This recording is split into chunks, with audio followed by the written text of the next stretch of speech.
Good morning everyone. This is doctor Srinath Devulapalli, paediatrician, చిన్నారి పిల్లల hospital, Mahabubabad.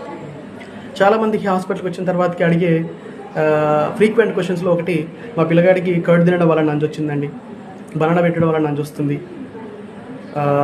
మొన్న పిల్లగాడు సంత్రాలు తిన్నాడు, విపరీతమైన సర్ది పట్టేసింది అని చెప్తుంటారు.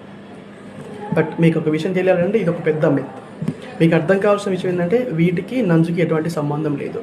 ఇన్ఫ్యాక్ట్ కర్డ్ తినడం వల్ల ప్రేగులకు అందాల్సిన ప్రోబయోటిక్స్ అన్ని ప్రేగులకు మంచిగా తయారవుతుంటాయి, అబ్జార్ప్షన్ మంచిగా అవుతుంటుంది, అరుగుదల బాగుంటుంది, హెల్దీగా అవుతుంటుంది గట్, ఇంకా ఇమ్యూనిటీ పవర్ పెరుగుతుంటుంది, ఎపిటైట్ ఆకలి మంచిగా ఇంప్రూవ్ అవుతుంటుంది. ఇలా మల్టిపుల్ యూజెస్ ఉంటాయండి కర్డ్తో. అలాగే బనానాలో పొటాషియం బాగుంటుందండి, దీంతో కాన్స్టిపేషన్ ప్రాబ్లం రాకుండా ఉంటుంది. ఇంకా బ్రెయిన్ కూడా హెల్దీగా తయారవుతుంటుంది. సో ఇలా there are multiple uses with all these things. అలాగే మీరు ఈ సిట్రస్ ఫ్రూట్స్ ఏవైతే పులుపుగా ఉన్న దాంట్లో విటమిన్ సి ఉంటుందండి. విటమిన్ సి మన యొక్క ఇమ్యూనిటీ పవర్ని పెంచుతుంటాట. దాంతోపాటు మనం తిన్న ఫుడ్లో ఉన్నటువంటి ఐరన్ ఏదైతుందో అది మంచిగా అబ్జార్ప్షన్ అయ్యేలాగా చేస్తుంటాట.